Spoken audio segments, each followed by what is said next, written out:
إن الحمد لله نحمده ونستعينه ونستغفره ونعوذ بالله من شرور أنفسنا ومن سيئات أعمالنا من يهده الله فلا مضل له ومن يضلل فلا هادي له وأشهد أن لا إله إلا الله وحده لا شريك له وأشهد أن محمدا عبده ورسوله أما بعد فإن خير الحديث كتاب الله وخير الهدي هدي محمد صلى الله عليه وسلم وشر الأمور محدثاتها وكل محدثة بدعة وكل بدعة ضلالة وكل ضلالة في النار. أعوذ بالله السميع العليم من الشيطان الرجيم. بسم الله الرحمن الرحيم. يا أيها الذين آمنوا اتقوا الله حق تقاته ولا تموتن إلا وأنتم مسلمون. يا أيها الناس اتقوا ربكم الذي خلقكم من نفس واحدة وخلق منها زوجها وبث منهما رجالا كثيرا ونساء واتقوا الله الذي تساءلون به والأرحام إن الله كان عليكم رقيبا. يا أيها الذين آمنوا اتقوا الله وقولوا قولا سديدا يصلح لكم أعمالكم ويغفر لكم ذنوبكم ومن يطع الله ورسوله فقد فاز فوزا عظيما.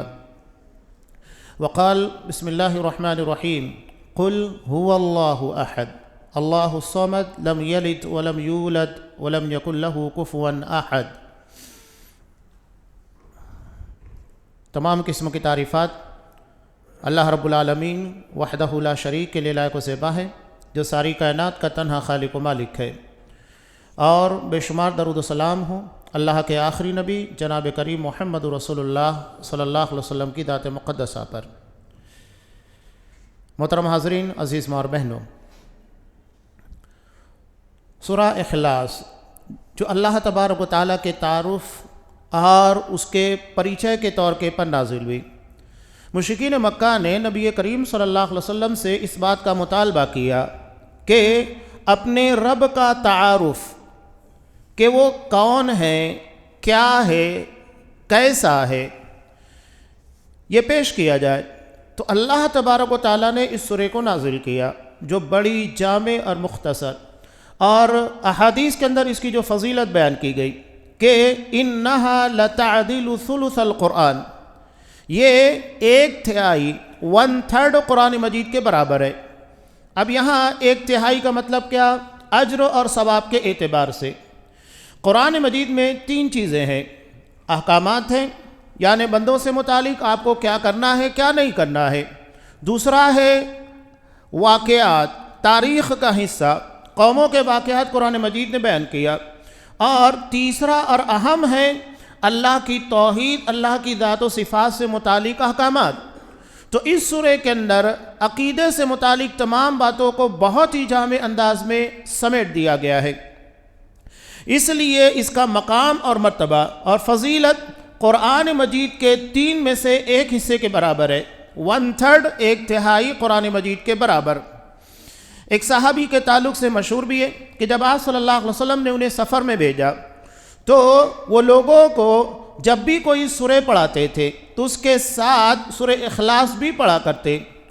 تو لوگوں کو اس بات کے پر اعتراض ہوا، یہ کیا بات ہے کہ تم ہر رکعت کے اندر جب بھی سورہ فاتحہ کے بعد کوئی سورہ پڑھتے ہو اس میں سورہ اخلاص شامل کرتے ہو؟ جب یہ بات نبی کریم صلی اللہ علیہ وسلم کے سامنے پیش کی گئی تو آپ نے پوچھا کہ کیا بات ہے، تم کیوں سورہ اخلاص کو پڑھتے ہو؟ تو انہوں نے کہا کہ اللہ کے رسول، میں اس سورہ سے محبت کرتا ہوں، اس بنیاد کے پر اسے ہر رکعت کے اندر پڑھتا ہوں۔ تو آپ صلی اللہ علیہ وسلم نے اسے اپنی جگہ پر قائم رکھا۔ اب یہاں ضمناً ایک مسئلہ اور بھی سمجھ میں آتا ہے، وہ کیا ہے؟ قرآن مجید کی ترتیب سے متعلق، اس لیے کہ سورہ اخلاص قرآن مجید کی بالکل اخیر صورتوں میں، اس کے بعد صرف 2 صورتیں باقی رہ جاتی ہے، سورہ فلق اور سورہ ناس۔ اب اگر کوئی اور سورہ پڑھی جا رہی ہے، اس کے بعد سورہ اخلاص ہے، اس کے بعد آپ دیکھیں گے کچھ اور پڑھا جا رہا ہے، پھر سورہ اخلاص آ رہی ہے، یعنی قرآن مجید کی ترتیب جو ہونا چاہیے اس اعتبار سے نہیں چل رہا ہے۔ تو یہ جائز ہے۔ بعض لوگ کیا کہتے ہیں کہ اگر قرآن مجید کی سورتوں کی ترتیب میں آگے پیچھے ہو گیا تو نماز باطل ہو جاتی ہے، غلط ہے۔ اور مسلم کی ایک روایت میں بھی ہے کہ آپ صلی اللہ علیہ وسلم نے نماز تہجد میں پہلے سورہ آل عمران تلاوت کی اور اس کے بعد سورہ بقرہ، جبکہ ترتیب کے اعتبار سے پہلے سورہ بقرہ ہے اور اس کے بعد سورہ آل عمران ہے۔ تو کبھی کبھی اس طرح جائز ہے، اسے تسلسل عادت نہیں بنانا چاہیے، بلکہ کبھی کبھار اس طرح کیا جا سکتا ہے۔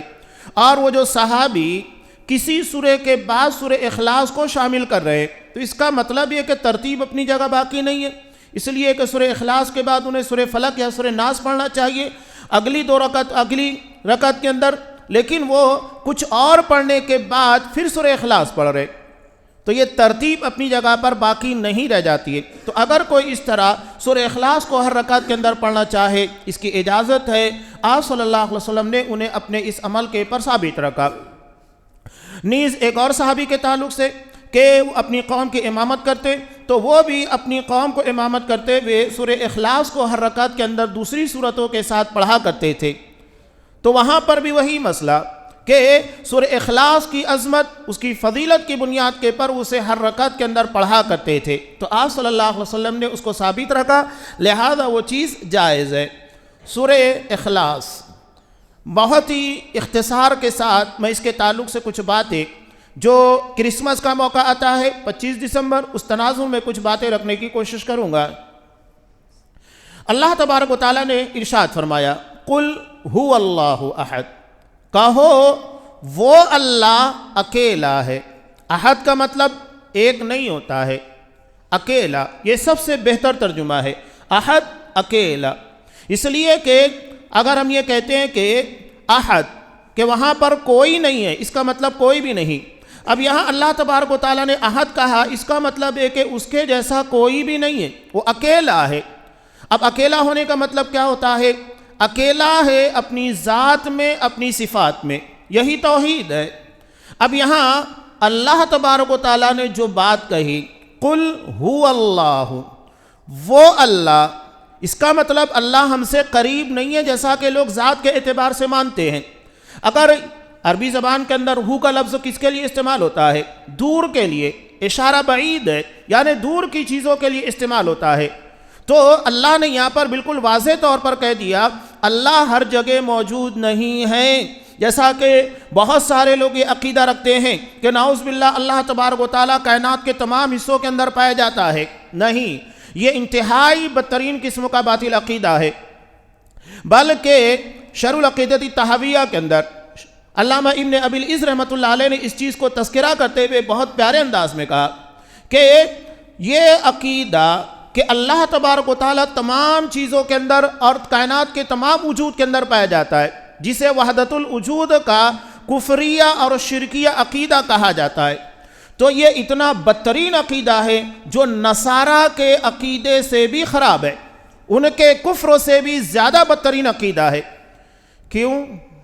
اس لیے کہ اللہ تبارک و تعالیٰ نے سورہ نساء کے اندر کیا ارشاد فرمایا؟ سورہ مائدہ کے اندر لقد کفر الذین قالوا ان اللہ هو المسیح ابن مریم، یقیناً وہ لوگ کافر ہو گئے، ان کے کفر میں کوئی شبہ نہیں، جن لوگوں نے یہ کہا کہ اللہ ہی مسیح ابن مریم ہے، یعنی اللہ تبارک و تعالیٰ مسیح ابن مریم کے اندر داخل ہے، ان کی ذات کے اندر سما گیا ہے، جسے حلول کہا جاتا ہے۔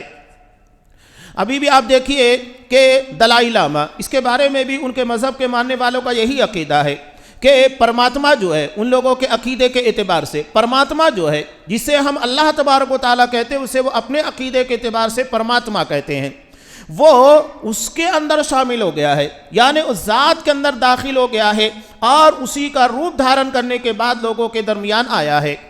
اور یہی بدترین قسموں کا کفر ہمارے ہاں پر بھی دیکھیں، بہت سارے جو بدعتی حضرات ہیں وہ بھی اسی طریقے کا عقیدہ شیر کے طور کے پر پیش کرتے ہیں کہ وہی جو مستوی تھا عرش پر خدا ہو کر، اتر پڑا ہے مدینے میں خدا ہو کر، نعوذ باللہ، مصطفیٰ ہو کر، یعنی نعوذ باللہ نبی کریم صلی اللہ علیہ وسلم کو اس بات کا عقیدہ رکھتے ہوئے مانا جاتا ہے کہ اللہ تبارک و تعالیٰ نبی کی ذات میں حلول کیے ہوئے اور اس کے ساتھ بندوں کے درمیان شامل ہے، بندوں کے درمیان آ گیا ہے۔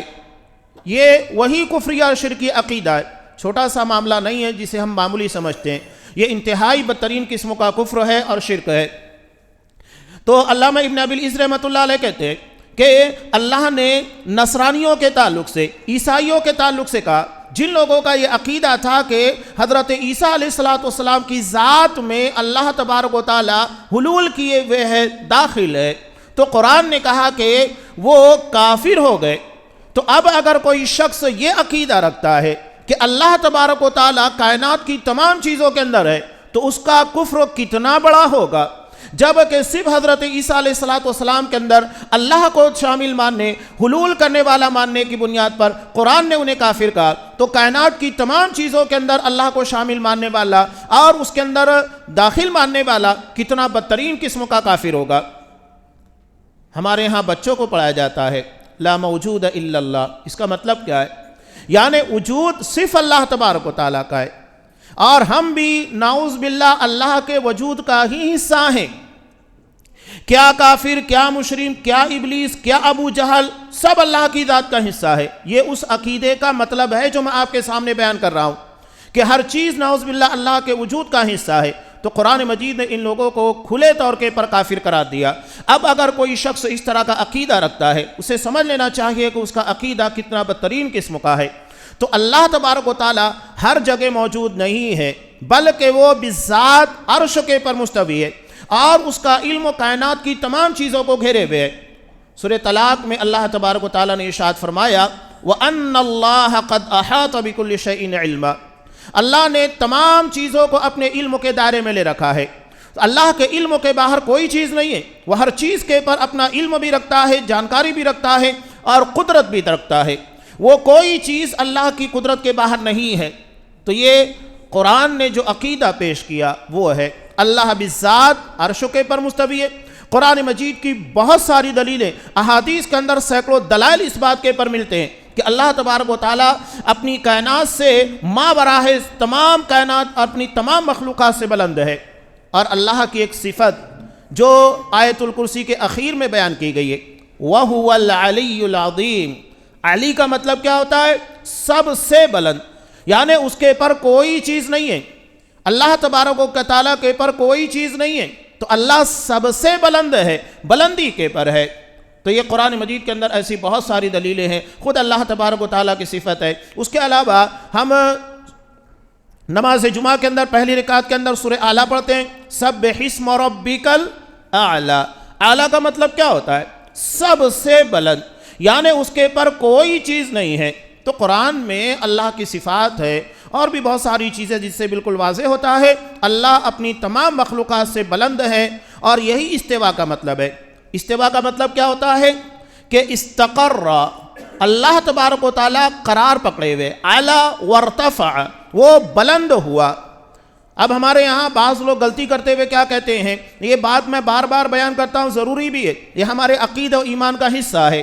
بعض لوگ نعوذ باللہ اللہ تبارک و تعالیٰ کے بارے میں کہتے ہیں اللہ عرش کے پر بیٹھا ہوا ہے۔ اللہ کے لیے بیٹھنا یہ صفت قرآن حدیث میں کہیں نہیں ہے۔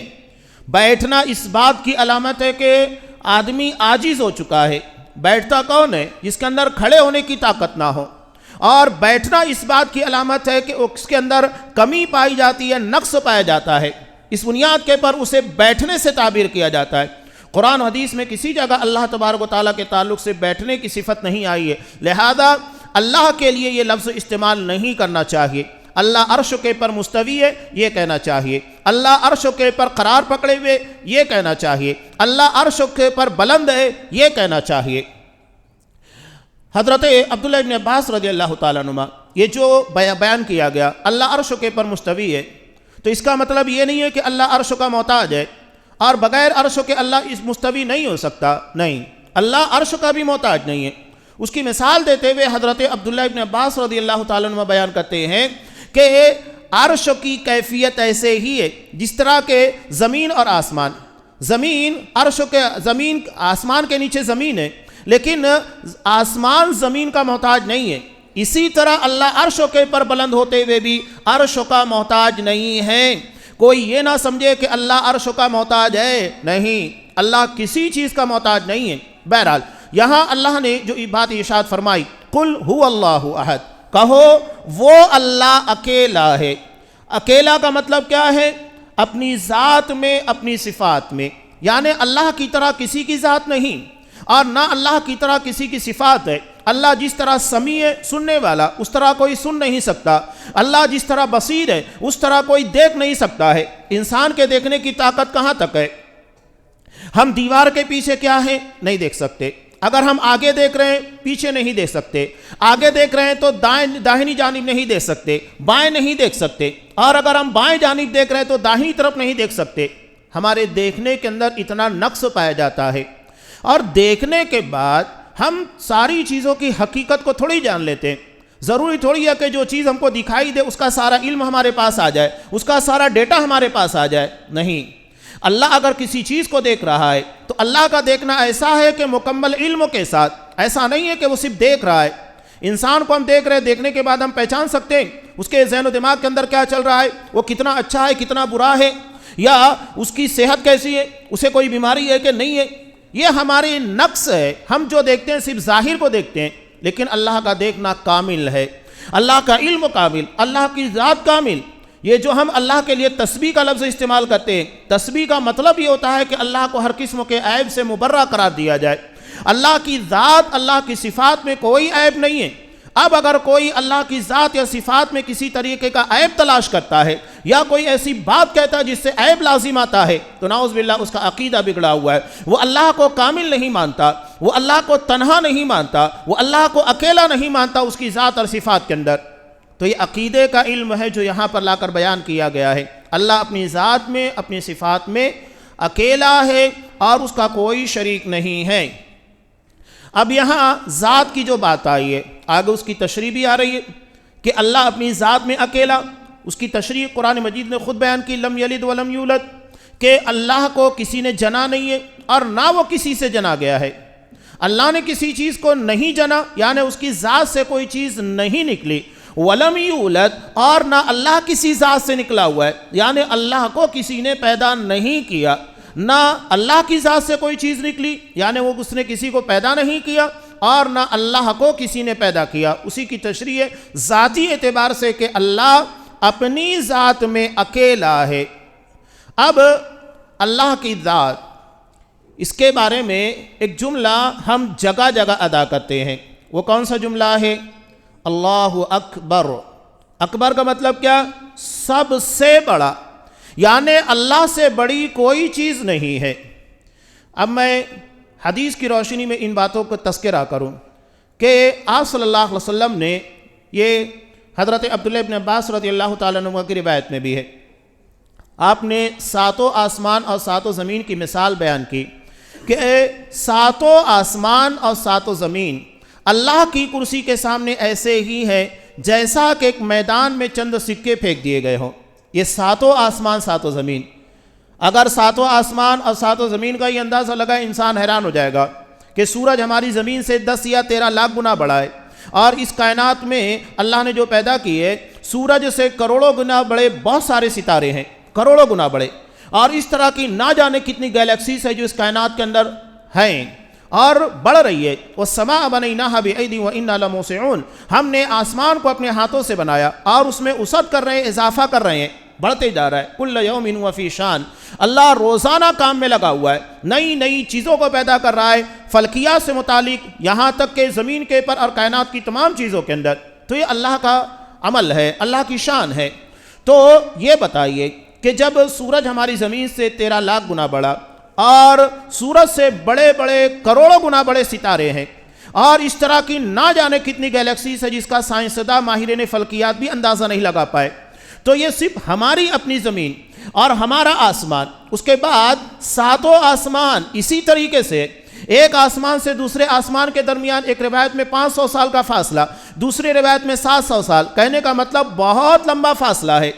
اب یہ ساتوں آسمان اور ساتوں زمین کیا اندازہ لگائیں گے؟ اور یہ ساتوں آسمان اور ساتوں زمین اللہ کی کرسی کے سامنے بالکل ایسے ہی ہے جیسا کہ ایک میدان کے اندر چند سکے پھینک دیے گئے۔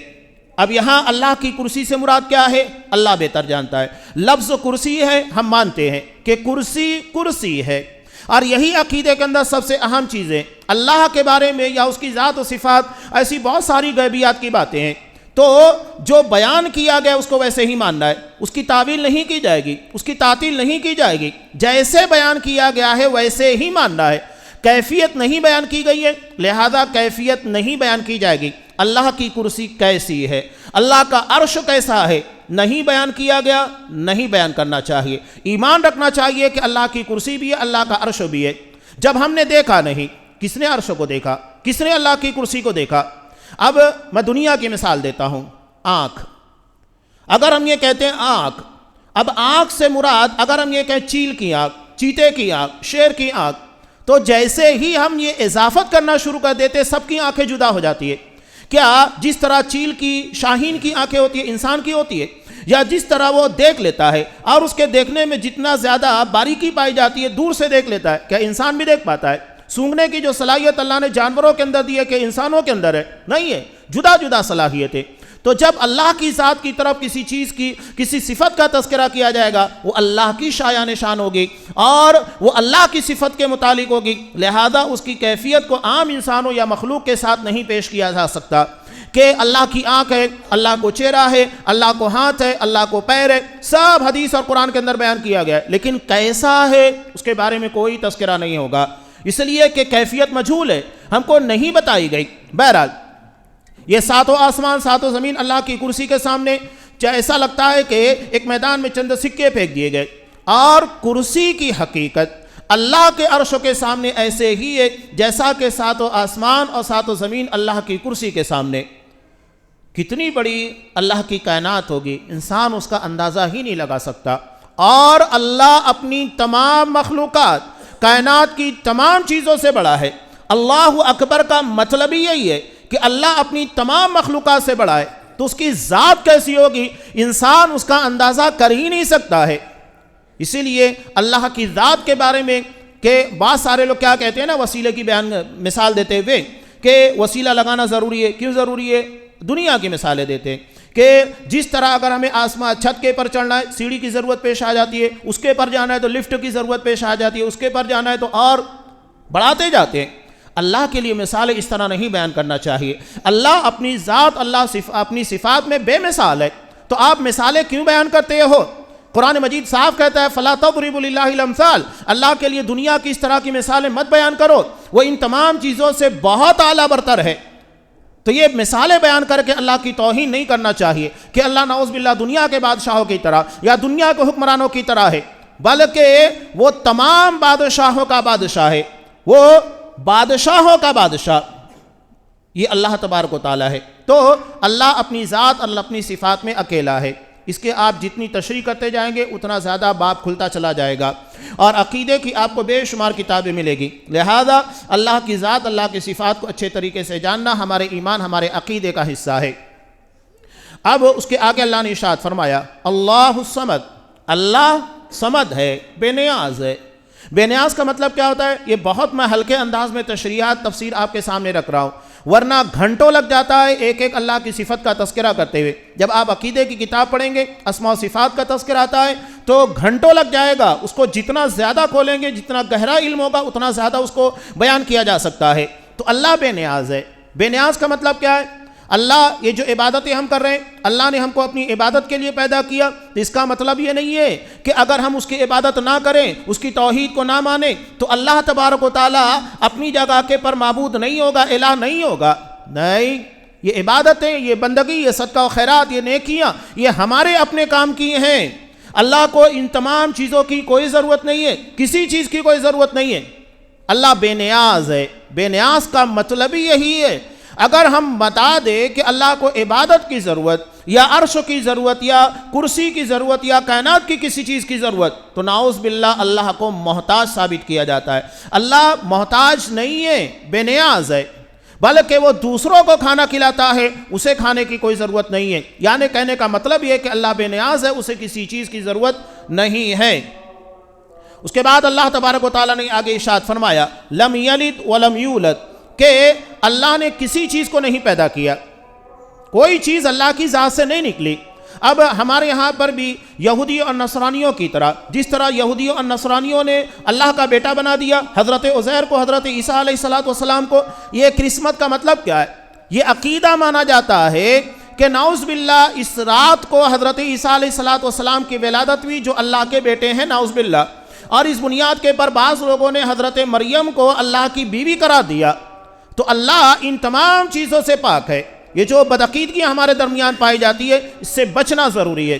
اب یہاں ایک اہم بات کہ چاہے وہ کرسمس ہو، دیوالی ہو یا اس طرح کا کوئی بھی غیر مسلموں کا تہوار، کیا اس کی مبارکباد دینا جائز ہے؟ نہیں۔ اگر آپ مبارکباد دے رہے ہیں، کسی کو میری کرسمس کہہ رہے ہیں، اس کا مطلب یہ ہوا کہ آپ اس عقیدے کو مان رہے ہیں، ایکسیپٹ کر رہے ہیں، تبھی آپ اسے مبارکباد دے رہے ہیں۔ مبارکباد دینا بھی غلط ہے اور اس کفر اور شرک کو ماننا ہو جاتا ہے، لہذا کسی غیر مسلم کو اس کے تہوار کے موقع کے پر مبارکباد نہیں دی جائے گی، یہ ایکسیپٹ کرنا ہو جاتا ہے، تو یہ خطرناک بات ہے۔ یہاں ضمناً ایک مسئلہ اور بیان کروں، بعض لوگ کہتے ہیں کہ ڈیبٹ کارڈ لینا چاہیے، ہم سودی کاروبار نہیں کریں گے، غلط ہے۔